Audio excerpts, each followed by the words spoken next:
STORY 역사는 때로 비극적인 최후와 음모론 속의 한 인물의 이름을 기억합니다. 오늘 우리가 이야기할 이름은 바로 자크 드 몰레입니다. 그리고 그가 이끌었던 기사단은 과연 오늘날 프리메이슨의 기원이 되었을까요? 중세시대에 가장 강력했던 군사 조직, 성전 기사단. 그들은 성지를 순례하는 이들을 보호하기 위해 헌신을 맹세한 수도자이자 전사였습니다. 부와 명예, 그리고 교황의 절대적인 신임까지 얻었던 이 막강한 기사단과 그들의 마지막 총장은 어째서 역사상 가장 끔찍한 비극의 주인공이 되어야만 했을까요? 이 깊고 어두운 역사의 진실을 향한 여정에 함께해 주시는 모든 분들께 하느님의 축복과 평화가 깃들기를 바랍니다. 저희의 이야기가 여러분의 마음에 울림을 준다면 구독과 좋아요를 통해 저희의 여정을 응원해 주십시오. 여러분의 작은 관심 하나하나가 저희에게는 큰 힘이 됩니다. 자크 드 몰레는 1244년경 오늘날 프랑스 프랑슈콩테 지역의 한 작은 귀족 가문에서 태어난 것으로 추정됩니다. 그의 유년 시절에 대한 기록은 거의 남아있지 않습니다. 그의 진짜 이야기는 1265년 그가 성전 기사단에 입단하면서부터 시작됩니다. 기사단에 입단한 젊은 드 몰레는 곧바로 십자군 전쟁의 마지막 불꽃이 타오르던 동방, 즉 성지로 파견되었습니다. 당시 성지는 기독교 세계의 꿈과 희망이 좌절되던 비극의 땅이었습니다.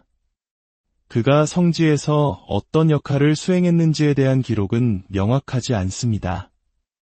아마도 그는 수많은 기사들 중 한 명으로서 묵묵히 자신의 임무를 수행했을 것입니다. 눈에 띄지 않는 평범한 기사였던 그가 훗날 기사단의 최고 지도자인 그랜드 마스터가 될 것이라고는 아무도 상상하지 못했습니다. 그의 운명을 바꾼 결정적인 사건은 1291년에 일어났습니다. 기독교 세계의 마지막 보루였던 성지 아크레가 이슬람 맘루크 왕조에 의해 함락된 것입니다. 이 치열한 공방전 속에서 당시 기사단 총장이었던 기욤 드 보제는 영웅적으로 전사했습니다. 십자군의 꿈은 산산조각 났고 성전 기사단은 창설 이래 가장 큰 위기에 직면했습니다. 본거지를 잃고 뿔뿔이 흩어진 기사단에게는 새로운 구심점이 절실했습니다. 혼란 속에서 임시로 선출된 총장이 사망한 후 1292년 기사단은 자크 드 몰레를 제23대 그랜드 마스터로 선출합니다. 이는 매우 이례적인 결정이었습니다. 고위직을 거치지 않은 그가 어떻게 총장이 될 수 있었을까요?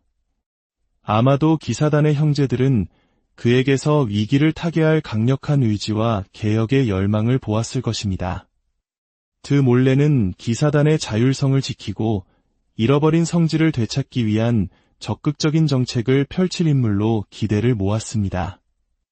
총장의 자리에 오른 자크 드 몰레는 무너진 기사단을 재건하고 흩어진 형제들의 마음을 하나로 모아야 하는 어려운 과제를 떠안았습니다. 그는 성지 수호라는 기사단의 본질적인 사명을 잊지 않았습니다. 그의 최우선 목표는 동방에 남은 마지막 기독교 왕국인 키프로스와 소아르메니아를 지키는 것이었습니다. 이 두 곳마저 잃는다면 성지 탈환은 영원히 불가능한 꿈이 될 것이기 때문입니다. 하지만 이를 위해서는 유럽 기독교 세계의 전폭적인 지원이 필요했습니다. 1293년 드 몰레는 자원과 지지를 얻기 위해 유럽으로의 긴 여정을 시작합니다. 그는 단순한 기사가 아니라 이제는 외교관이 되어야 했습니다. 그는 마르세유에 도착해 몽펠리에에서 기사단 총회를 소집했고 영국을 방문해 왕의 지원을 요청했으며 아라곤 왕국과는 오랜 영토 분쟁을 끝내는 협정을 맺었습니다. 이탈리아에서는 시칠리아의 왕 카를로 2세와 새로 선출된 교황 보니파시오 8세를 만나 동방의 위급한 상황을 알렸습니다. 수년간의 외교 여정 끝에 그는 어느 정도 성과를 거두었습니다. 유럽 군주들로부터 키프로스로 향하는 물자 수출에 대한 협조를 약속받았고 기사단 내부의 개혁을 위한 기틀을 다졌습니다. 그리고 1296년 말 그는 다시 전장인 동방으로 돌아왔습니다. 이제 외교관의 옷을 벗고 다시 전사의 갑옷을 입을 시간이었습니다. 드 몰레는 탁월한 군사 지도자였습니다. 1298년 이집트의 맘루크 군대가 아르메니아를 침공하자 드 몰레는 키프로스에 주둔하던 성전기사단, 구호기사단, 그리고 서방기사들을 이끌고 즉시 구원군으로 참전했습니다. 이 과정에서 그는 뜻밖의 동맹을 만나게 됩니다. 바로 몽골 제국의 일칸국의 칸, 가잔이었습니다. 비록 이슬람으로 개종했지만 가잔칸은 맘루크 왕조와 적대 관계였고 기독교 세력과 협력할 의사가 있었습니다. 기독교 기사와 몽골 전사라는 상상하기 힘든 연합이 탄생한 것입니다. 이는 드 몰레와 기사단에게 잃어버린 성지를 되찾을 수 있다는 새로운 희망의 불씨를 지폈습니다.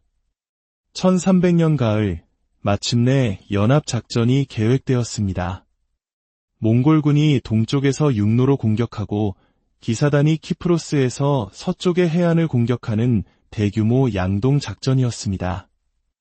드 몰레는 기사단을 이끌고 이집트와 팔레스타인 해안을 따라 알렉산드리아, 아크레 등 주요 도시들을 습격하며 맘루크의 해상 지배력을 흔들었습니다.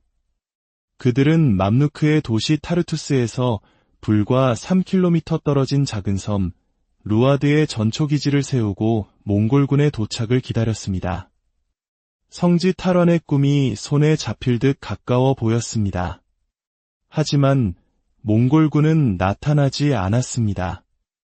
고질적인 보급 문제로 인해 몽골군은 진격을 멈추고 회군하고 말았습니다. 연합작전의 희망이 사라지자 대부분의 기독교 군대는 섬을 떠났지만 드 몰레의 성전기사단은 포기하지 않고 1년 넘게 루아드 섬을 지켰습니다. 그러나 1302년 9월 맘루크의 대규모 함대가 섬을 공격했습니다. 기사들은 용맹하게 저항했지만 수적 열세를 극복하지 못하고 결국 패배했습니다.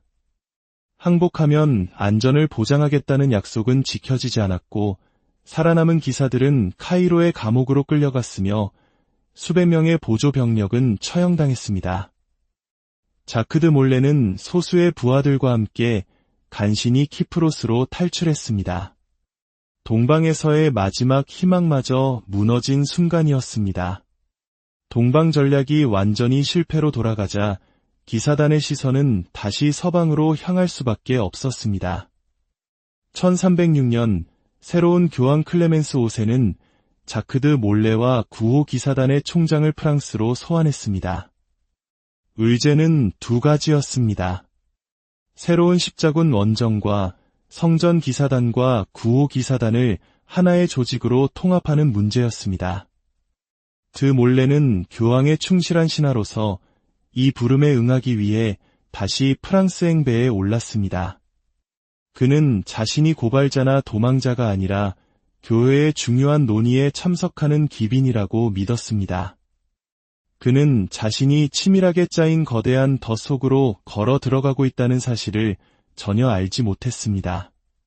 드 몰레가 프랑스에 도착했을 때 프랑스 국왕 미남왕 필리프 4세는 이미 성전 기사단을 제거할 결심을 굳힌 상태였습니다. 필리프 4세는 기사단과의 전쟁 등을 통해 막대한 빚을 지고 있었고 그 빚의 상당 부분이 바로 성전 기사단의 것이었습니다. 그는 국경을 초월하는 기사단의 막대한 부와 강력한 군사력, 그리고 교황에게만 충성하는 그들의 독립성을 왕권에 대한 심각한 위협으로 여겼습니다. 그는 기사단을 이단, 우상숭배, 동성애 등 끔찍한 죄목으로 고발하여 그들의 모든 것을 빼앗을 계획을 세우고 있었습니다. 그리고 운명의 1307년 10월 13일 금요일, 필리프 4세의 명령에 따라 프랑스 전역의 모든 성전 기사단원들이 하룻밤 사이에 기습적으로 체포되었습니다. 총장 자크드 몰레 역시 예외는 아니었습니다. 많은 사람들이 오늘날 13일의 금요일이 불길하다는 미신이 바로 이 사건에서 유래했다고 믿고 있습니다. 체포작전은 완벽한 기밀 속에서 이루어졌습니다. 불과 하루 전 드몰레는 필리프 4세의 제수시인 발루와 백작 부인의 장례식에 왕과 나란히 참석하여 관을 운구하는 영예를 누렸습니다. 왕의 기빈이었던 그는 다음 날 아침 왕의 죄수가 되었습니다. 왕의 감옥, 그 어둡고 차가운 지하에서 상상조차 할 수 없는 끔찍한 고문이 자행되었습니다. 강철 같은 의지를 가졌던 기사들도 결국 무너져 내렸습니다. 그들은 그리스도를 부정하고 십자가에 침을 뱉었으며 입에 담지 못할 죄를 저질렀다고 거짓 자백을 했습니다. 자크드 몰레 역시 예외는 아니었습니다. 그는 고통을 이기지 못하고 기사단 입단식에서 신앙을 부정한 적이 있다고 시인했습니다. 심지어 다른 기사들에게도 자신처럼 죄를 인정하라는 편지를 보내기까지 했습니다. 많은 후대 역사가들은 이를 그의 나약함이라 비판했습니다. 전장에서는 용맹한 사자였지만 법정에서는 무력한 어린 양이었다고 말입니다. 하지만 우리는 기억해야 합니다. 그들의 자백은 자유로운 의지가 아닌 극심한 공포와 고통 속에서 강요된 것이었습니다. 시간이 흘러 교황이 파견한 추기경들이 사건 조사를 위해 파리에 도착했을 때 상황은 달라졌습니다. 왕의 고문 기술자가 아닌 교회의 심판관들 앞에 서게 된 자크드 몰레는 마침내 용기를 되찾았습니다. 그는 이전의 모든 자백을 번복했습니다. 자신과 기사단은 결백하며 모든 자백은 죽음의 공포 속에서 이루어진 거짓이었노라 절규했습니다. 그는 심판관들 앞에서 자신의 가톨릭 신앙을 열렬히 고백했습니다. 우누스 데우스, 우나 피데스, 우나 에클레시아. 하지만 그의 용기 있는 외침도 역사의 흐름을 바꾸지는 못했습니다. 필리프 4세의 강력한 압력 아래 교황 클레멘스 5세는 1312년 비엔 공의회에서 성전 기사단에 대해 유죄를 선고하지는 않았지만 행정적인 명령을 통해 기사단을 해체하고 그들의 모든 재산을 몰수하여 다른 기사단에 넘기도록 결정했습니다. 그리고 7년의 세월이 흐른 1314년 3월 18일 파리 노트르담 대성당 앞 광장에 설치된 단상 위로 자크드 몰레와 다른 기사단 지도자들이 끌려 나왔습니다. 그들에게는 종신형이 선고되었습니다. 모든 것이 끝났다고 생각된 바로 그 순간 자크드 몰레는 다시 한번 모두를 놀라게 했습니다. 그는 군중을 향해 자신과 성전 기사단은 아무 죄가 없으며 자신의 거짓 자백은 영원한 저주를 받을 비열한 행위였다고 외쳤습니다. 이에 경노한 필리프 4세는 그를 즉시 화형에 처하라고 명령했습니다. 그날 저녁 생강에 있는 작은 섬에서 자크드 몰레는 화염에 휩싸였습니다. 전설에 따르면 그는 불길 속에서 필리프 4세와 교황 클레멘스 5세를 저주하며 1년 안에 하느님의 심판대 앞에 서게 될 것이라고 예언했다고 합니다. 기이하게도 교황 클레멘스 5세는 한 달 뒤 병으로 사망했고 필리프 4세 역시 그 해가 가기 전에 사냥 도중 낙마 사고로 목숨을 잃었습니다. 이것은 단순한 우연의 일치였을까요? 아니면 마지막 총장이 남긴 저주의 성취였을까요?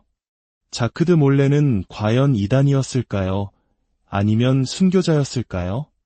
탐욕스러운 왕의 희생양이었을까요? 그의 이름은 오늘날까지도 수많은 전설과 비밀스러운 이야기 속에 살아 숨쉬고 있습니다. 성전 기사단은 역사 속으로 사라졌지만 그들의 신앙과 권력, 그리고 배신에 대한 이야기는 우리에게 여전히 깊은 질문을 던지고 있습니다. 과거를 향한 우리의 여정에 함께해 주셔서 진심으로 감사합니다. 여러분의 삶에 언제나 진실의 빛이 함께하고 굳건한 믿음 속에서 평화를 찾으시기를 기원합니다. STORY 역사는 때로 비극적인 최후와 음모론 속의 한 인물의 이름을 기억합니다. 오늘 우리가 이야기할 이름은 바로 자크드 몰레입니다. 그리고 그가 이끌었던 기사단은 과연 오늘날 프리메이슨의 기원이 되었을까요? 중세시대에 가장 강력했던 군사 조직, 성전 기사단. 그들은 성지를 순례하는 이들을 보호하기 위해 헌신을 맹세한 수도자이자 전사였습니다. 부와 명예, 그리고 교황의 절대적인 신임까지 얻었던 이 막강한 기사단과 그들의 마지막 총장은 어째서 역사상 가장 끔찍한 비극의 주인공이 되어야만 했을까요?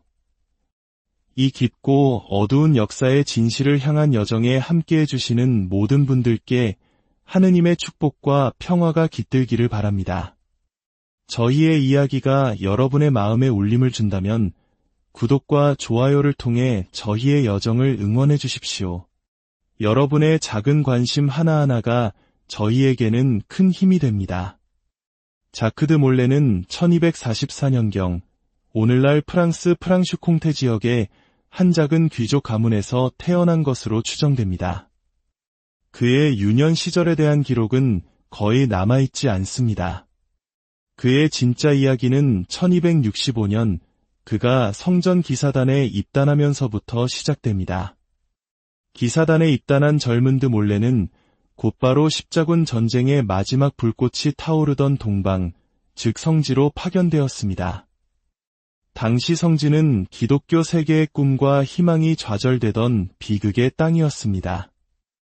그가 성지에서 어떤 역할을 수행했는지에 대한 기록은 명확하지 않습니다. 아마도 그는 수많은 기사들 중 한 명으로서 묵묵히 자신의 임무를 수행했을 것입니다. 눈에 띄지 않는 평범한 기사였던 그가 훗날 기사단의 최고 지도자인 그랜드 마스터가 될 것이라고는 아무도 상상하지 못했습니다. 그의 운명을 바꾼 결정적인 사건은 1291년에 일어났습니다. 기독교 세계의 마지막 보루였던 성지 아크레가 이슬람 맘루크 왕조에 의해 함락된 것입니다. 이 치열한 공방전 속에서 당시 기사단 총장이었던 기욤드 보제는 영웅적으로 전사했습니다. 십자군의 꿈은 산산조각 났고 성전 기사단은 창설 이래 가장 큰 위기에 직면했습니다. 본거지를 잃고 뿔뿔이 흩어진 기사단에게는 새로운 구심점이 절실했습니다. 혼란 속에서 임시로 선출된 총장이 사망한 후 1292년 기사단은 자크드 몰레를 제23대 그랜드 마스터로 선출합니다. 이는 매우 이례적인 결정이었습니다. 고위직을 거치지 않은 그가 어떻게 총장이 될 수 있었을까요? 아마도 기사단의 형제들은 그에게서 위기를 타개할 강력한 의지와 개혁의 열망을 보았을 것입니다. 드 몰레는 기사단의 자율성을 지키고 잃어버린 성지를 되찾기 위한 적극적인 정책을 펼칠 인물로 기대를 모았습니다. 총장의 자리에 오른 자크드 몰레는 무너진 기사단을 재건하고 흩어진 형제들의 마음을 하나로 모아야 하는 어려운 과제를 떠안았습니다. 그는 성지 수호라는 기사단의 본질적인 사명을 잊지 않았습니다. 그의 최우선 목표는 동방에 남은 마지막 기독교 왕국인 키프로스와 소아르메니아를 지키는 것이었습니다. 이 두 곳마저 잃는다면 성지 탈환은 영원히 불가능한 꿈이 될 것이기 때문입니다. 하지만 이를 위해서는 유럽 기독교 세계의 전폭적인 지원이 필요했습니다. 1293년 드 몰레는 자원과 지지를 얻기 위해 유럽으로의 긴 여정을 시작합니다. 그는 단순한 기사가 아니라 이제는 외교관이 되어야 했습니다. 그는 마르세유에 도착해 몽펠리에에서 기사단 총회를 소집했고 영국을 방문해 왕의 지원을 요청했으며 아라곤 왕국과는 오랜 영토 분쟁을 끝내는 협정을 맺었습니다. 이탈리아에서는 시칠리아의 왕 카를로 2세와 새로 선출된 교황 보니파시오 8세를 만나 동방의 위급한 상황을 알렸습니다.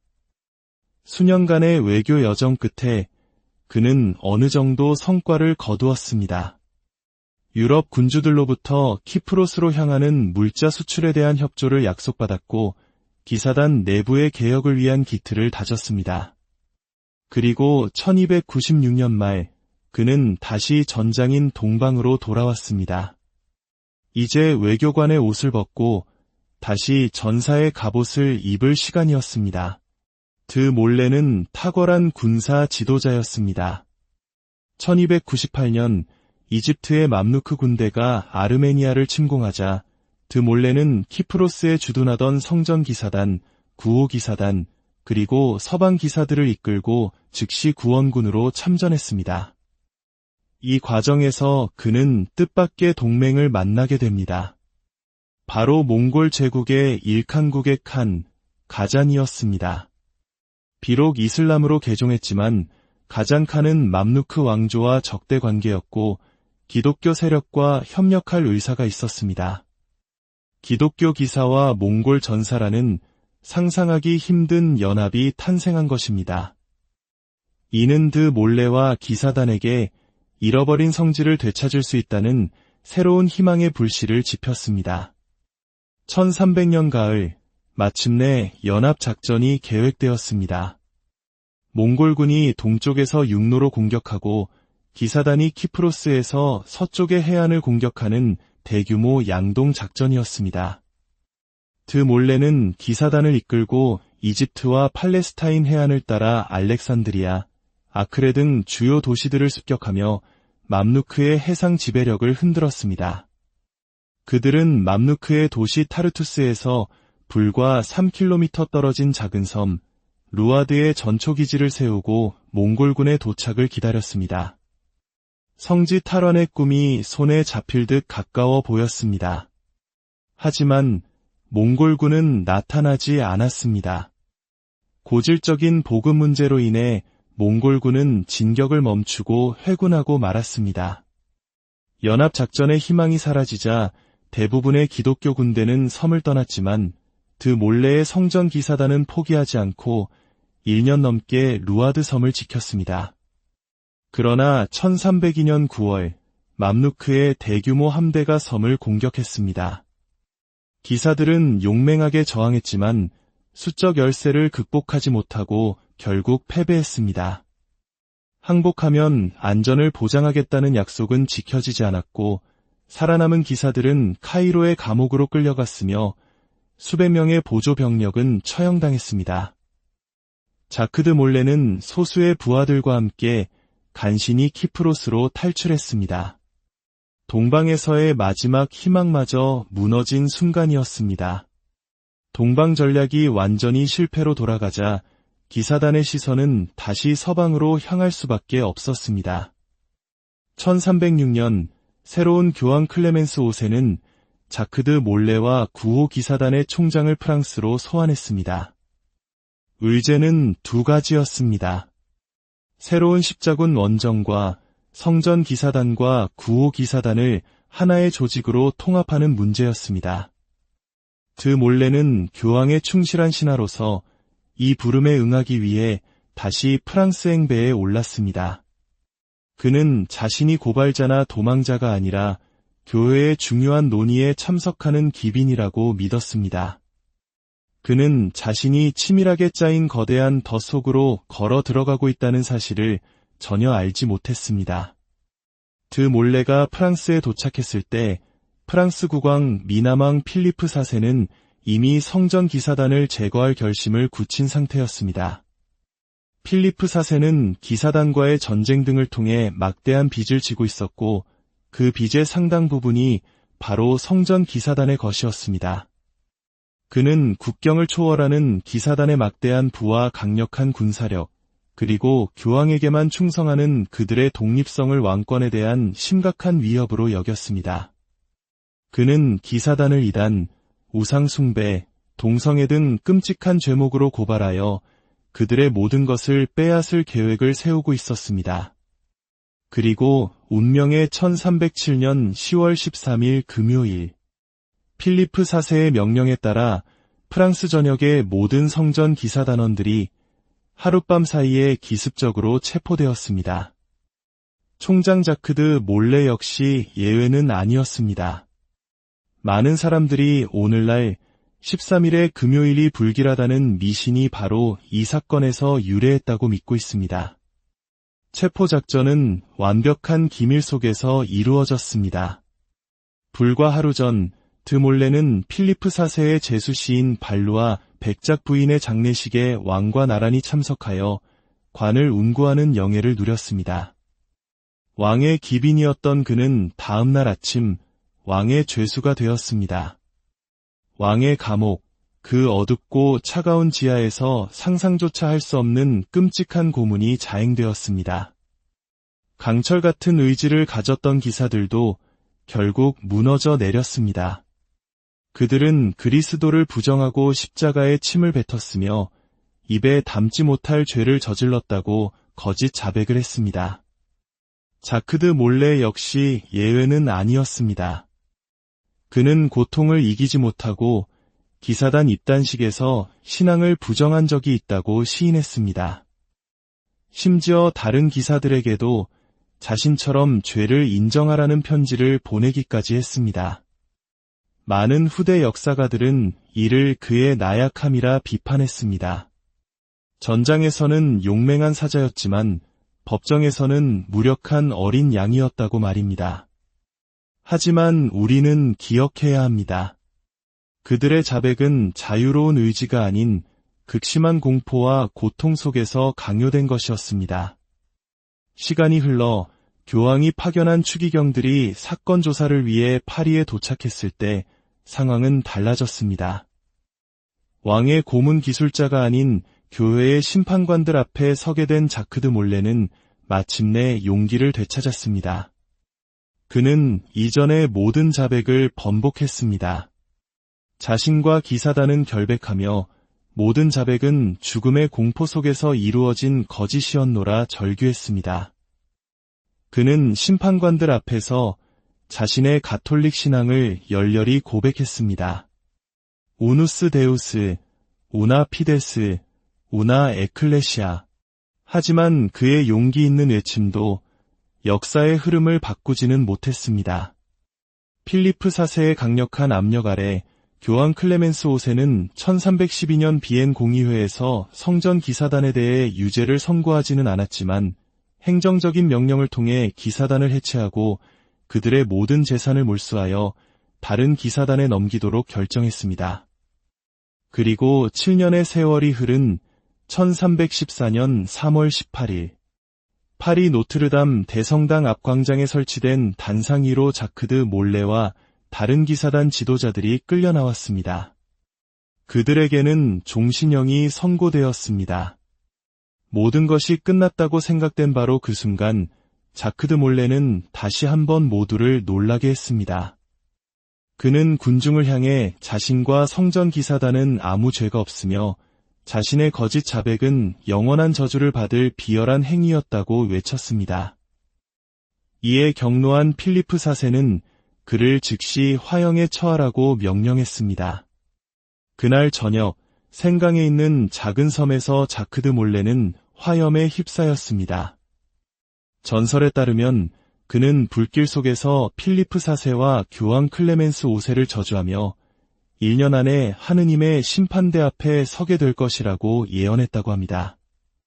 기이하게도 교황 클레멘스 5세는 한 달 뒤 병으로 사망했고 필리프 4세 역시 그 해가 가기 전에 사냥 도중 낙마 사고로 목숨을 잃었습니다. 이것은 단순한 우연의 일치였을까요? 아니면 마지막 총장이 남긴 저주의 성취였을까요? 자크드 몰레는 과연 이단이었을까요? 아니면 순교자였을까요? 탐욕스러운 왕의 희생양이었을까요? 그의 이름은 오늘날까지도 수많은 전설과 비밀스러운 이야기 속에 살아 숨쉬고 있습니다. 성전 기사단은 역사 속으로 사라졌지만 그들의 신앙과 권력, 그리고 배신에 대한 이야기는 우리에게 여전히 깊은 질문을 던지고 있습니다. 과거를 향한 우리의 여정에 함께해 주셔서 진심으로 감사합니다. 여러분의 삶에 언제나 진실의 빛이 함께하고 굳건한 믿음 속에서 평화를 찾으시기를 기원합니다. STORY 역사는 때로 비극적인 최후와 음모론 속의 한 인물의 이름을 기억합니다. 오늘 우리가 이야기할 이름은 바로 자크드 몰레입니다. 그리고 그가 이끌었던 기사단은 과연 오늘날 프리메이슨의 기원이 되었을까요? 중세시대에 가장 강력했던 군사 조직, 성전 기사단. 그들은 성지를 순례하는 이들을 보호하기 위해 헌신을 맹세한 수도자이자 전사였습니다. 부와 명예, 그리고 교황의 절대적인 신임까지 얻었던 이 막강한 기사단과 그들의 마지막 총장은 어째서 역사상 가장 끔찍한 비극의 주인공이 되어야만 했을까요? 이 깊고 어두운 역사의 진실을 향한 여정에 함께해 주시는 모든 분들께 하느님의 축복과 평화가 깃들기를 바랍니다.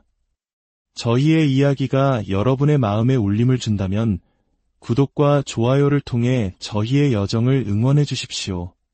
여러분의 작은 관심 하나하나가 저희에게는 큰 힘이 됩니다. 자크드 몰레는 1244년경 오늘날 프랑스 프랑슈콩테 지역의 한 작은 귀족 가문에서 태어난 것으로 추정됩니다.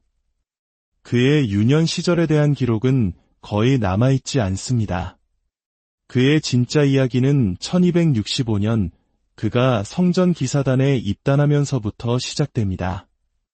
기사단에 입단한 젊은드 몰레는 곧바로 십자군 전쟁의 마지막 불꽃이 타오르던 동방, 즉 성지로 파견되었습니다. 당시 성지는 기독교 세계의 꿈과 희망이 좌절되던 비극의 땅이었습니다.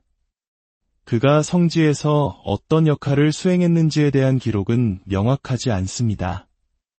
아마도 그는 수많은 기사들 중 한 명으로서 묵묵히 자신의 임무를 수행했을 것입니다.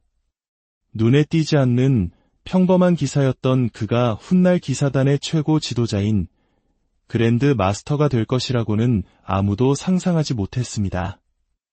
그의 운명을 바꾼 결정적인 사건은 1291년에 일어났습니다. 기독교 세계의 마지막 보루였던 성지 아크레가 이슬람 맘루크 왕조에 의해 함락된 것입니다. 이 치열한 공방전 속에서 당시 기사단 총장이었던 기욤드 보제는 영웅적으로 전사했습니다.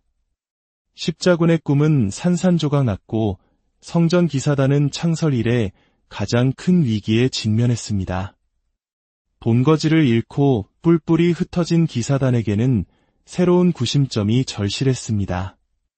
혼란 속에서 임시로 선출된 총장이 사망한 후 1292년 기사단은 자크드 몰레를 제23대 그랜드 마스터로 선출합니다. 이는 매우 이례적인 결정이었습니다. 고위직을 거치지 않은 그가 어떻게 총장이 될 수 있었을까요? 아마도 기사단의 형제들은 그에게서 위기를 타개할 강력한 의지와 개혁의 열망을 보았을 것입니다. 드 몰레는 기사단의 자율성을 지키고 잃어버린 성지를 되찾기 위한 적극적인 정책을 펼칠 인물로 기대를 모았습니다. 총장의 자리에 오른 자크드 몰레는 무너진 기사단을 재건하고 흩어진 형제들의 마음을 하나로 모아야 하는 어려운 과제를 떠안았습니다. 그는 성지 수호라는 기사단의 본질적인 사명을 잊지 않았습니다. 그의 최우선 목표는 동방에 남은 마지막 기독교 왕국인 키프로스와 소아르메니아를 지키는 것이었습니다. 이 두 곳마저 잃는다면 성지 탈환은 영원히 불가능한 꿈이 될 것이기 때문입니다. 하지만 이를 위해서는 유럽 기독교 세계의 전폭적인 지원이 필요했습니다. 1293년 드 몰레는 자원과 지지를 얻기 위해 유럽으로의 긴 여정을 시작합니다. 그는 단순한 기사가 아니라 이제는 외교관이 되어야 했습니다. 그는 마르세유에 도착해 몽펠리에에서 기사단 총회를 소집했고 영국을 방문해 왕의 지원을 요청했으며 아라곤 왕국과는 오랜 영토 분쟁을 끝내는 협정을 맺었습니다. 이탈리아에서는 시칠리아의 왕 카를로 2세와 새로 선출된 교황 보니파시오 8세를 만나 동방의 위급한 상황을 알렸습니다. 수년간의 외교 여정 끝에 그는 어느 정도 성과를 거두었습니다. 유럽 군주들로부터 키프로스로 향하는 물자 수출에 대한 협조를 약속받았고 기사단 내부의 개혁을 위한 기틀을 다졌습니다. 그리고 1296년 말 그는 다시 전장인 동방으로 돌아왔습니다. 이제 외교관의 옷을 벗고 다시 전사의 갑옷을 입을 시간이었습니다. 드 몰레는 탁월한 군사 지도자였습니다. 1298년 이집트의 맘루크 군대가 아르메니아를 침공하자 드 몰레는 키프로스에 주둔하던 성전기사단, 구호기사단, 그리고 서방기사들을 이끌고 즉시 구원군으로 참전했습니다. 이 과정에서 그는 뜻밖의 동맹을 만나게 됩니다. 바로 몽골 제국의 일칸국의 칸, 가잔이었습니다. 비록 이슬람으로 개종했지만 가잔칸은 맘루크 왕조와 적대 관계였고 기독교 세력과 협력할 의사가 있었습니다. 기독교 기사와 몽골 전사라는 상상하기 힘든 연합이 탄생한 것입니다. 이는 드 몰레와 기사단에게 잃어버린 성지를 되찾을 수 있다는 새로운 희망의 불씨를 지폈습니다. 1300년 가을, 마침내 연합작전이 계획되었습니다. 몽골군이 동쪽에서 육로로 공격하고 기사단이 키프로스에서 서쪽의 해안을 공격하는 대규모 양동작전이었습니다. 드 몰레는 기사단을 이끌고 이집트와 팔레스타인 해안을 따라 알렉산드리아, 아크레 등 주요 도시들을 습격하며 맘루크의 해상 지배력을 흔들었습니다. 그들은 맘루크의 도시 타르투스에서 불과 3km 떨어진 작은 섬 루아드에 전초기지를 세우고 몽골군의 도착을 기다렸습니다. 성지 탈환의 꿈이 손에 잡힐 듯 가까워 보였습니다. 하지만 몽골군은 나타나지 않았습니다. 고질적인 보급 문제로 인해 몽골군은 진격을 멈추고 회군하고 말았습니다. 연합작전의 희망이 사라지자 대부분의 기독교 군대는 섬을 떠났지만 드 몰레의 성전 기사단은 포기하지 않고 1년 넘게 루아드 섬을 지켰습니다. 그러나 1302년 9월 맘루크의 대규모 함대가 섬을 공격했습니다. 기사들은 용맹하게 저항했지만 수적 열세를 극복하지 못하고 결국 패배했습니다. 항복하면 안전을 보장하겠다는 약속은 지켜지지 않았고 살아남은 기사들은 카이로의 감옥으로 끌려갔으며 수백 명의 보조 병력은 처형당했습니다. 자크 드 몰레는 소수의 부하들과 함께 간신히 키프로스로 탈출했습니다. 동방에서의 마지막 희망마저 무너진 순간이었습니다. 동방 전략이 완전히 실패로 돌아가자 기사단의 시선은 다시 서방으로 향할 수밖에 없었습니다. 1306년 새로운 교황 클레멘스 5세는 자크 드 몰레와 구호 기사단의 총장을 프랑스로 소환했습니다. 의제는 두 가지였습니다. 새로운 십자군 원정과 성전 기사단과 구호 기사단을 하나의 조직으로 통합하는 문제였습니다. 드 몰레는 교황의 충실한 신하로서 이 부름에 응하기 위해 다시 프랑스 행배에 올랐습니다.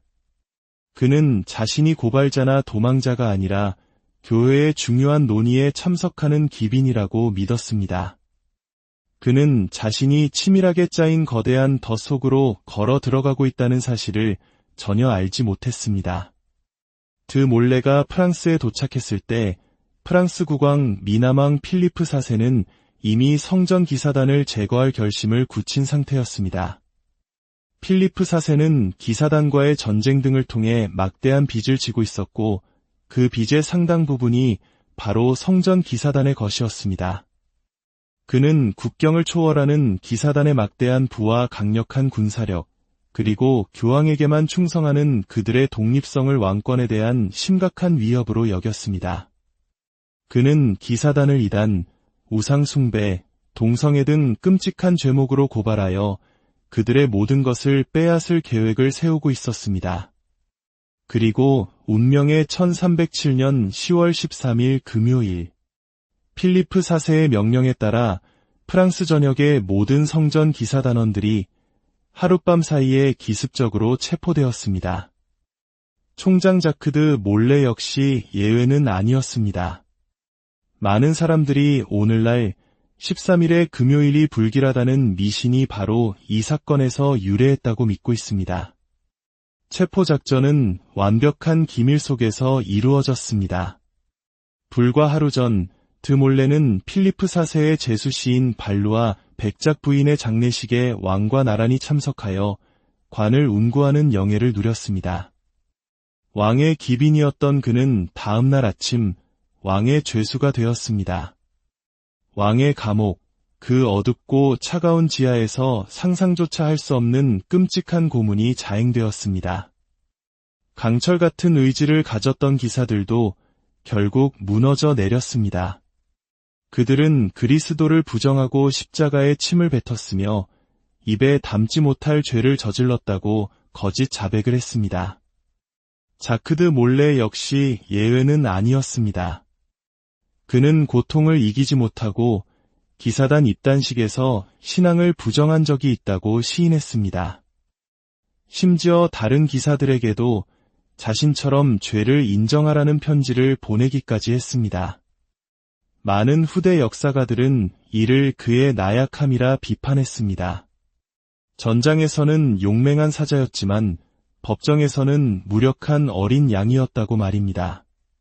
하지만 우리는 기억해야 합니다. 그들의 자백은 자유로운 의지가 아닌 극심한 공포와 고통 속에서 강요된 것이었습니다. 시간이 흘러 교황이 파견한 추기경들이 사건 조사를 위해 파리에 도착했을 때 상황은 달라졌습니다. 왕의 고문 기술자가 아닌 교회의 심판관들 앞에 서게 된 자크드 몰레는 마침내 용기를 되찾았습니다. 그는 이전의 모든 자백을 번복했습니다. 자신과 기사단은 결백하며 모든 자백은 죽음의 공포 속에서 이루어진 거짓이었노라 절규했습니다. 그는 심판관들 앞에서 자신의 가톨릭 신앙을 열렬히 고백했습니다. 우누스 데우스, 우나 피데스, 우나 에클레시아. 하지만 그의 용기 있는 외침도 역사의 흐름을 바꾸지는 못했습니다. 필리프 4세의 강력한 압력 아래 교황 클레멘스 5세는 1312년 비엔 공의회에서 성전 기사단에 대해 유죄를 선고하지는 않았지만 행정적인 명령을 통해 기사단을 해체하고 그들의 모든 재산을 몰수하여 다른 기사단에 넘기도록 결정했습니다. 그리고 7년의 세월이 흐른 1314년 3월 18일 파리 노트르담 대성당 앞 광장에 설치된 단상 위로 자크드 몰레와 다른 기사단 지도자들이 끌려 나왔습니다. 그들에게는 종신형이 선고되었습니다. 모든 것이 끝났다고 생각된 바로 그 순간 자크드 몰레는 다시 한번 모두를 놀라게 했습니다. 그는 군중을 향해 자신과 성전 기사단은 아무 죄가 없으며 자신의 거짓 자백은 영원한 저주를 받을 비열한 행위였다고 외쳤습니다. 이에 경노한 필리프 4세는 그를 즉시 화형에 처하라고 명령했습니다.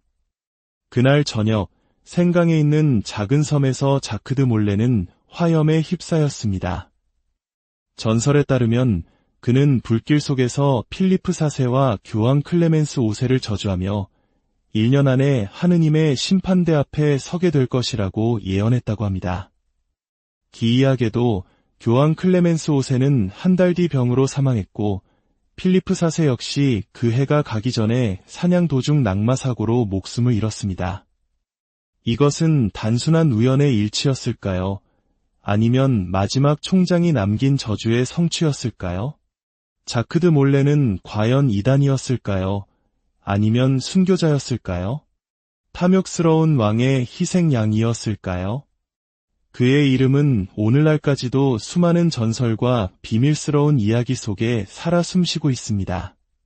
성전 기사단은 역사 속으로 사라졌지만 그들의 신앙과 권력, 그리고 배신에 대한 이야기는 우리에게 여전히 깊은 질문을 던지고 있습니다. 과거를 향한 우리의 여정에 함께해 주셔서 진심으로 감사합니다. 여러분의 삶에 언제나 진실의 빛이 함께하고 굳건한 믿음 속에서 평화를 찾으시기를 기원합니다. STORY 역사는 때로 비극적인 최후와 음모론 속의 한 인물의 이름을 기억합니다. 오늘 우리가 이야기할 이름은 바로 자크드 몰레입니다. 그리고 그가 이끌었던 기사단은 과연 오늘날 프리메이슨의 기원이 되었을까요? 중세시대에 가장 강력했던 군사 조직, 성전 기사단. 그들은 성지를 순례하는 이들을 보호하기 위해 헌신을 맹세한 수도자이자 전사였습니다. 부와 명예, 그리고 교황의 절대적인 신임까지 얻었던 이 막강한 기사단과 그들의 마지막 총장은 어째서 역사상 가장 끔찍한 비극의 주인공이 되어야만 했을까요? 이 깊고 어두운 역사의 진실을 향한 여정에 함께해 주시는 모든 분들께 하느님의 축복과 평화가 깃들기를 바랍니다. 저희의 이야기가 여러분의 마음에 울림을 준다면 구독과 좋아요를 통해 저희의 여정을 응원해 주십시오. 여러분의 작은 관심 하나하나가 저희에게는 큰 힘이 됩니다. 자크드 몰레는 1244년경 오늘날 프랑스 프랑슈콩테 지역의 한 작은 귀족 가문에서 태어난 것으로 추정됩니다. 그의 유년 시절에 대한 기록은 거의 남아있지 않습니다. 그의 진짜 이야기는 1265년 그가 성전 기사단에 입단하면서부터 시작됩니다. 기사단에 입단한 젊은 드 몰레는 곧바로 십자군 전쟁의 마지막 불꽃이 타오르던 동방, 즉 성지로 파견되었습니다. 당시 성지는 기독교 세계의 꿈과 희망이 좌절되던 비극의 땅이었습니다. 그가 성지에서 어떤 역할을 수행했는지에 대한 기록은 명확하지 않습니다.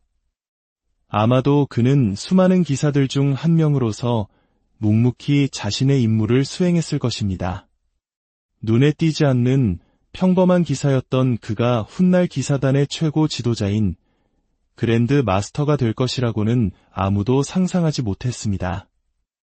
그의 운명을 바꾼 결정적인 사건은 1291년에 일어났습니다. 기독교 세계의 마지막 보루였던 성지 아크레가 이슬람 맘루크 왕조에 의해 함락된 것입니다. 이 치열한 공방전 속에서 당시 기사단 총장이었던 기욤드 보제는 영웅적으로 전사했습니다. 십자군의 꿈은 산산조각 났고 성전 기사단은 창설 이래 가장 큰 위기에 직면했습니다. 본거지를 잃고 뿔뿔이 흩어진 기사단에게는 새로운 구심점이 절실했습니다.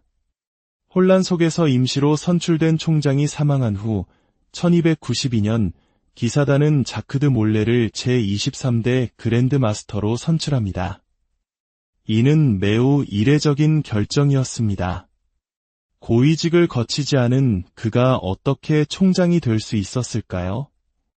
아마도 기사단의 형제들은 그에게서 위기를 타개할 강력한 의지와 개혁의 열망을 보았을 것입니다. 드 몰레는 기사단의 자율성을 지키고 잃어버린 성지를 되찾기 위한 적극적인 정책을 펼칠 인물로 기대를 모았습니다. 총장의 자리에 오른 자크드 몰레는 무너진 기사단을 재건하고 흩어진 형제들의 마음을 하나로 모아야 하는 어려운 과제를 떠안았습니다. 그는 성지 수호라는 기사단의 본질적인 사명을 잊지 않았습니다.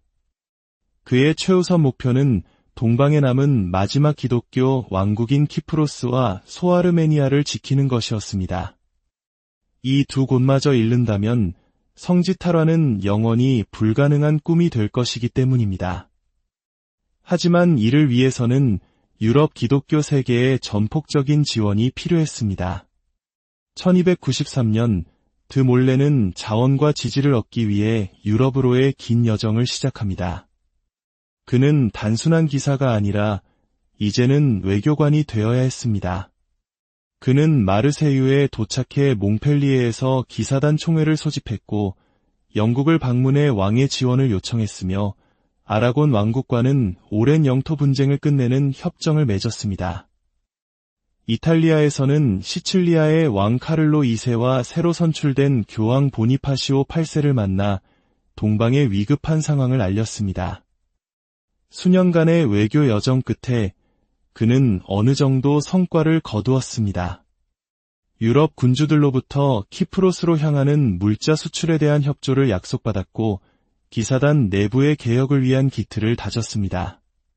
그리고 1296년 말 그는 다시 전장인 동방으로 돌아왔습니다.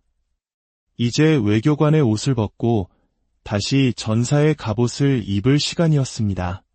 드 몰레는 탁월한 군사 지도자였습니다. 1298년 이집트의 맘루크 군대가 아르메니아를 침공하자 드 몰레는 키프로스에 주둔하던 성전기사단, 구호기사단, 그리고 서방기사들을 이끌고 즉시 구원군으로 참전했습니다. 이 과정에서 그는 뜻밖의 동맹을 만나게 됩니다. 바로 몽골 제국의 일칸국의 칸, 가잔이었습니다. 비록 이슬람으로 개종했지만 가잔칸은 맘루크 왕조와 적대 관계였고 기독교 세력과 협력할 의사가 있었습니다. 기독교 기사와 몽골 전사라는 상상하기 힘든 연합이 탄생한 것입니다. 이는 드 몰레와 기사단에게 잃어버린 성지를 되찾을 수 있다는 새로운 희망의 불씨를 지폈습니다. 1300년 가을, 마침내 연합작전이 계획되었습니다. 몽골군이 동쪽에서 육로로 공격하고 기사단이 키프로스에서 서쪽의 해안을 공격하는 대규모 양동작전이었습니다. 드 몰레는 기사단을 이끌고 이집트와 팔레스타인 해안을 따라 알렉산드리아, 아크레 등 주요 도시들을 습격하며 맘루크의 해상 지배력을 흔들었습니다. 그들은 맘루크의 도시 타르투스에서 불과 3km 떨어진 작은 섬 루아드에 전초기지를 세우고 몽골군의 도착을 기다렸습니다. 성지 탈환의 꿈이 손에 잡힐 듯 가까워 보였습니다. 하지만 몽골군은 나타나지 않았습니다. 고질적인 보급 문제로 인해 몽골군은 진격을 멈추고 회군하고 말았습니다. 연합작전의 희망이 사라지자 대부분의 기독교 군대는 섬을 떠났지만 드 몰레의 성전 기사단은 포기하지 않고 1년 넘게 루아드 섬을 지켰습니다. 그러나 1302년 9월 맘루크의 대규모 함대가 섬을 공격했습니다. 기사들은 용맹하게 저항했지만 수적 열세를 극복하지 못하고 결국 패배했습니다. 항복하면 안전을 보장하겠다는 약속은 지켜지지 않았고 살아남은 기사들은 카이로의 감옥으로 끌려갔으며 수백 명의 보조 병력은 처형당했습니다. 자크 드 몰레는 소수의 부하들과 함께 간신히 키프로스로 탈출했습니다. 동방에서의 마지막 희망마저 무너진 순간이었습니다. 동방 전략이 완전히 실패로 돌아가자 기사단의 시선은 다시 서방으로 향할 수밖에 없었습니다. 1306년 새로운 교황 클레멘스 5세는 자크 드 몰레와 구호 기사단의 총장을 프랑스로 소환했습니다. 의제는 두 가지였습니다. 새로운 십자군 원정과 성전 기사단과 구호 기사단을 하나의 조직으로 통합하는 문제였습니다. 드 몰레는 교황의 충실한 신하로서 이 부름에 응하기 위해 다시 프랑스 행배에 올랐습니다. 그는 자신이 고발자나 도망자가 아니라 교회의 중요한 논의에 참석하는 기빈이라고 믿었습니다. 그는 자신이 치밀하게 짜인 거대한 덫 속으로 걸어 들어가고 있다는 사실을 전혀 알지 못했습니다. 드 몰레가 프랑스에 도착했을 때 프랑스 국왕 미남왕 필리프 4세는 이미 성전 기사단을 제거할 결심을 굳힌 상태였습니다.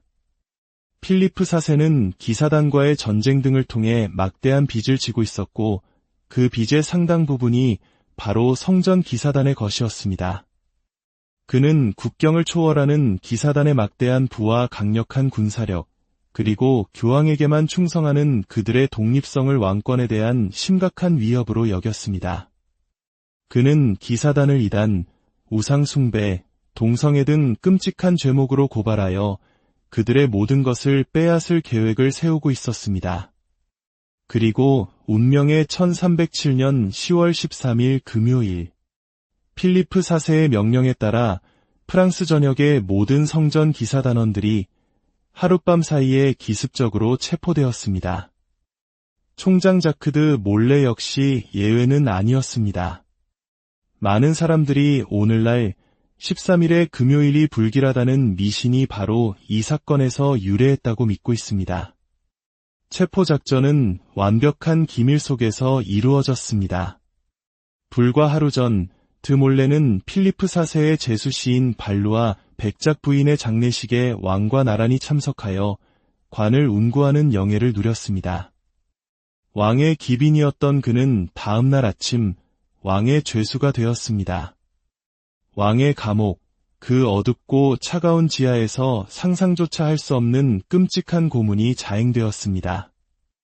강철 같은 의지를 가졌던 기사들도 결국 무너져 내렸습니다. 그들은 그리스도를 부정하고 십자가에 침을 뱉었으며 입에 담지 못할 죄를 저질렀다고 거짓 자백을 했습니다. 자크드 몰레 역시 예외는 아니었습니다. 그는 고통을 이기지 못하고 기사단 입단식에서 신앙을 부정한 적이 있다고 시인했습니다. 심지어 다른 기사들에게도 자신처럼 죄를 인정하라는 편지를 보내기까지 했습니다. 많은 후대 역사가들은 이를 그의 나약함이라 비판했습니다. 전장에서는 용맹한 사자였지만 법정에서는 무력한 어린 양이었다고 말입니다. 하지만 우리는 기억해야 합니다. 그들의 자백은 자유로운 의지가 아닌 극심한 공포와 고통 속에서 강요된 것이었습니다. 시간이 흘러 교황이 파견한 추기경들이 사건 조사를 위해 파리에 도착했을 때 상황은 달라졌습니다. 왕의 고문 기술자가 아닌 교회의 심판관들 앞에 서게 된 자크드 몰레는 마침내 용기를 되찾았습니다. 그는 이전의 모든 자백을 번복했습니다. 자신과 기사단은 결백하며 모든 자백은 죽음의 공포 속에서 이루어진 거짓이었노라 절규했습니다. 그는 심판관들 앞에서 자신의 가톨릭 신앙을 열렬히 고백했습니다. 우누스 데우스, 우나 피데스, 우나 에클레시아. 하지만 그의 용기 있는 외침도 역사의 흐름을 바꾸지는 못했습니다. 필리프 4세의 강력한 압력 아래 교황 클레멘스 5세는 1312년 비엔 공의회에서 성전 기사단에 대해 유죄를 선고하지는 않았지만 행정적인 명령을 통해 기사단을 해체하고 그들의 모든 재산을 몰수하여 다른 기사단에 넘기도록 결정했습니다. 그리고 7년의 세월이 흐른 1314년 3월 18일 파리 노트르담 대성당 앞 광장에 설치된 단상 위로 자크드 몰레와 다른 기사단 지도자들이 끌려 나왔습니다. 그들에게는 종신형이 선고되었습니다. 모든 것이 끝났다고 생각된 바로 그 순간 자크드 몰레는 다시 한번 모두를 놀라게 했습니다. 그는 군중을 향해 자신과 성전 기사단은 아무 죄가 없으며 자신의 거짓 자백은 영원한 저주를 받을 비열한 행위였다고 외쳤습니다. 이에 경노한 필리프 4세는 그를 즉시 화형에 처하라고 명령했습니다. 그날 저녁 생강에 있는 작은 섬에서 자크드 몰레는 화염에 휩싸였습니다. 전설에 따르면 그는 불길 속에서 필리프 4세와 교황 클레멘스 5세를 저주하며 1년 안에 하느님의 심판대 앞에 서게 될 것이라고 예언했다고 합니다. 기이하게도 교황 클레멘스 5세는 한 달 뒤 병으로 사망했고 필리프 4세 역시 그 해가 가기 전에 사냥 도중 낙마사고로 목숨을 잃었습니다. 이것은 단순한 우연의 일치였을까요? 아니면 마지막 총장이 남긴 저주의 성취였을까요? 자크드 몰레는 과연 이단이었을까요? 아니면 순교자였을까요? 탐욕스러운 왕의 희생양이었을까요? 그의 이름은 오늘날까지도 수많은 전설과 비밀스러운 이야기 속에 살아 숨쉬고 있습니다. 성전 기사단은 역사 속으로 사라졌지만 그들의 신앙과 권력, 그리고 배신에 대한 이야기는 우리에게 여전히 깊은 질문을 던지고 있습니다. 과거를 향한 우리의 여정에 함께해 주셔서 진심으로 감사합니다. 여러분의 삶에 언제나 진실의 빛이 함께하고 굳건한 믿음 속에서 평화를 찾으시기를 기원합니다. STORY 역사는 때로 비극적인 최후와 음모론 속의 한 인물의 이름을 기억합니다. 오늘 우리가 이야기할 이름은 바로 자크드 몰레입니다. 그리고 그가 이끌었던 기사단은 과연 오늘날 프리메이슨의